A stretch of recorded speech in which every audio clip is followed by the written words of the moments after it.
Hello everyone, I'm your speaker for today. My name is Giancarlo Pasigay. My students call me Sir Jace or Mr. B. This is actually my 7th year of teaching. I spent my 5 years of teaching in the Philippines in Colegio San Agustin, Makati, and this is my 2nd year of teaching now here in the United States of America in middle school, specifically in 7th grade. So yeah, what I do aside from teaching, I sing, I perform. I also have a sort of a YouTube channel called Guro and Jace Pasigay, and if you would like to follow and subscribe, just go for it. Now I'm gonna give you some math techniques or math tricks that I used to teach to my students for the past year. So I hope you've learned something from this so you can find math as fun and easy subject. Let's make math fun to learn.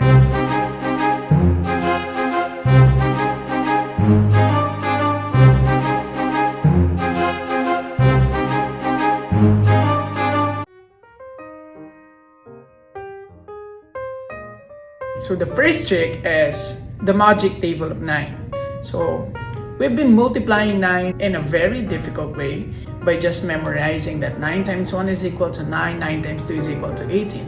But did you know that there is a magic behind this table of 9? If you multiply it to a single digit number. So when you multiply 9 times 1, it will give you 9. 9 times 2, it will give you 18. 9 times 3, it will give you 27. So what can you do? Write numbers that are consecutive from top going down. So let me start with 9 times 1. So just put 0, 1, 2, 3, 4, 5, 6, 7, 8, 9. So from here, 0, 1, 2, 3, 4, 5, 6, 7, 8, 9. When you multiply 9 times 1, it will actually give you 9. If you multiply 9 times 2, it will give you 18. If you multiply 9 times 3, it will give you 27. If you multiply 9 times 4, it will give you 36. So on and so forth. The magic goes like this. So you consecutively count from 0 going 9. You count down from 9 going 0. Then you will come up with the correct value or correct product when you multiply a single digit number by 9.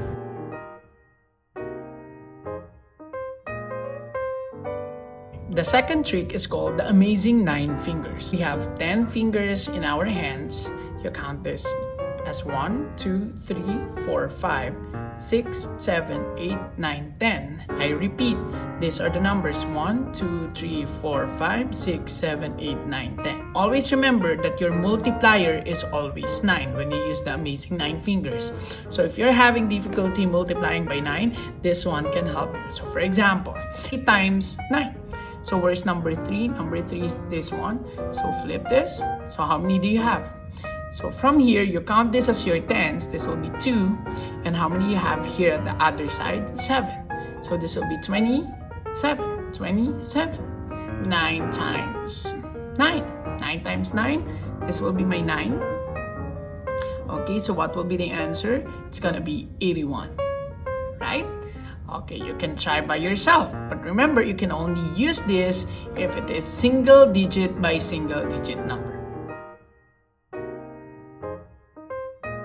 The next trick is called the magic of 11. So in case you would like to multiply numbers by 11, so you know that when we multiply 11 by a single digit number, it's just so simple. Like for example, 2 times 11, it's going to be 22. 4 times 11 is going to be 44. That makes sense? Okay, so what if you want to multiply 11 by a 2 or more digit number? And how do you do it? 23 times 11. So copy 23, you put 2 and 3 on the outermost sides. And then how will you get the middle digit? The middle digit is the sum of the 2-digit numbers. So what is 2 plus 3? 5. So 23 times 11, it will give you 253. Get it? One more time. Let's say for example, 45 times 11. So copy 45. The 2-digit numbers will go at the very end, the outermost sides. And what's 4 plus 5 will give you 9. So answer is 495. As simple as that. So it's your turn now. Try it.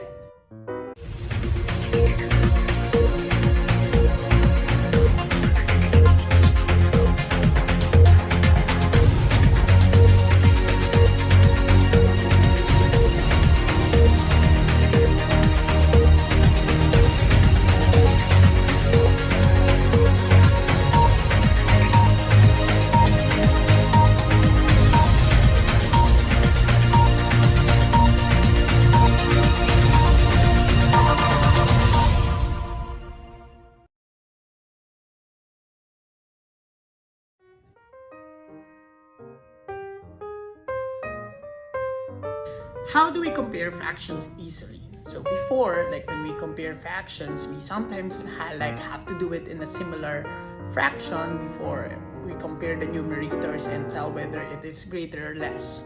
So how do we do it if we have fractions that are dissimilar? And how do we differentiate right away who is greater and who is less? So let's take, for example, I have here the simplest one. Let's say 1/3 and 1/2. So as you know, 1/3 here is the smallest number. So by using cross multiplication, so just do it like this and make sure you put the answer at the very top. Okay, so start by 2 times 1, 2, and then what is 3 times 1, 3.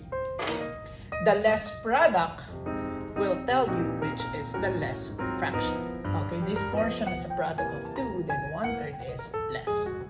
So 1/3 is less than 1/2. Let's take, for example, 2/5 and 7/8. So same procedure. 8 times 2, 16. 5 times 7, 35. 16 and then 35. So 16 is less than 35. That means 2/5 is less than 7/8. Last one. Let's have 4 over 5 and 3 over 7. Try it.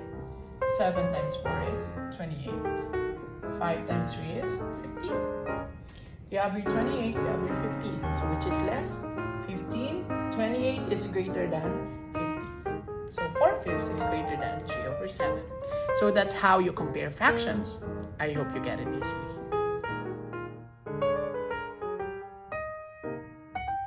Okay, how do we add and subtract fractions? So usually when we add or subtract fractions, we basically need to get the least common denominator and then make them a similar fraction before we add or subtract the numerators.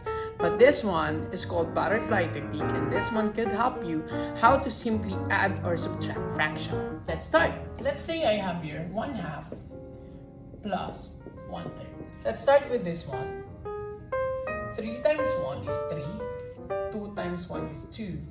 Add them up. What is 3 plus 2? It's gonna be 5. And then how will you get the denominator? So the denominator, it will come from the product of the denominators.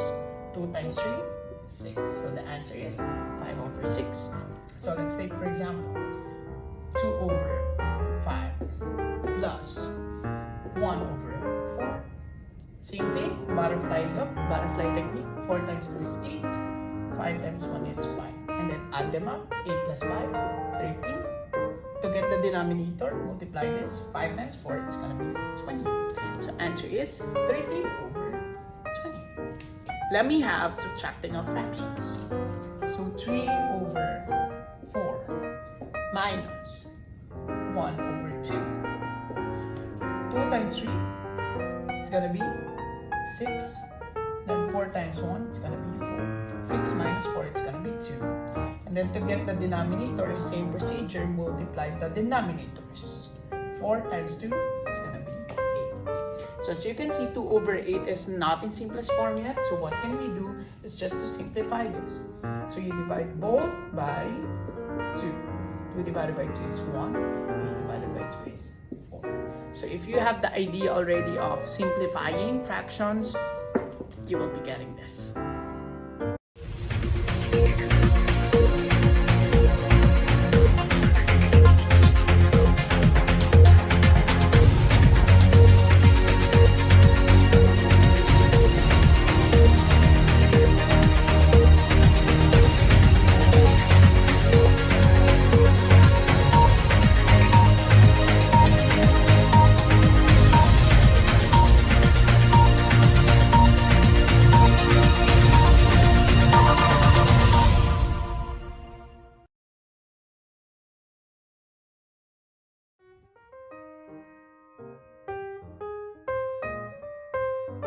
next trick is squaring numbers that ends in 5.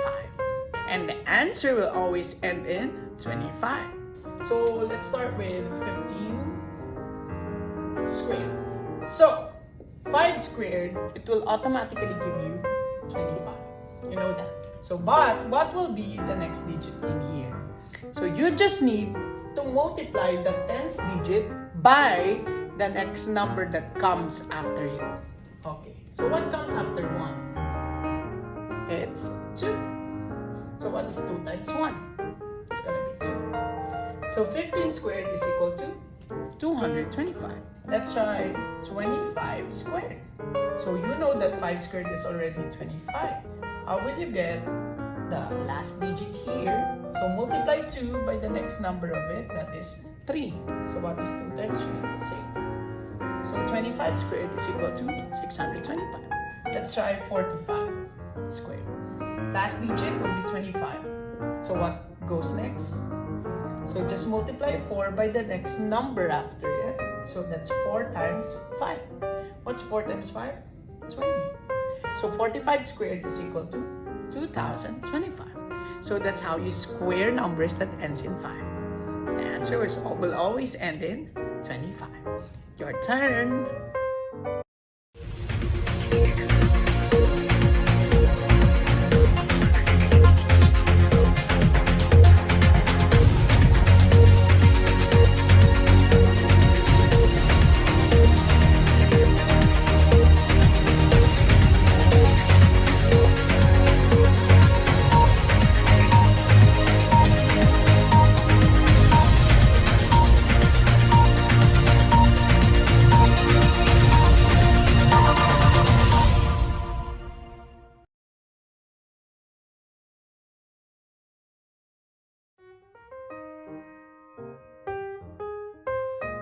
Next trick, how do we multiply numbers that ends in 0?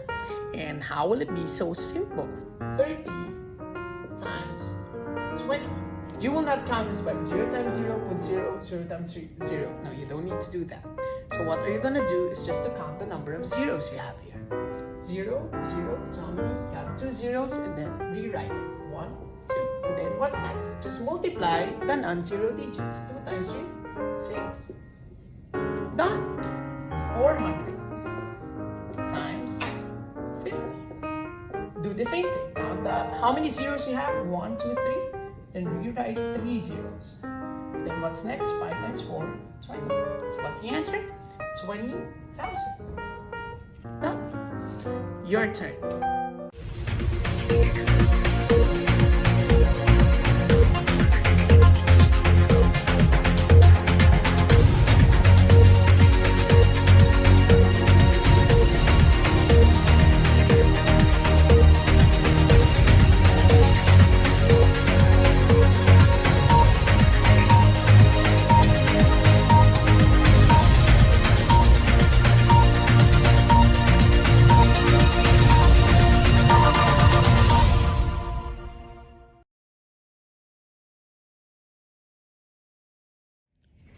So I hope you've learned a lot today, and I hope you've learned a lot from all the tricks that I've taught you. And please apply it. Have a great day.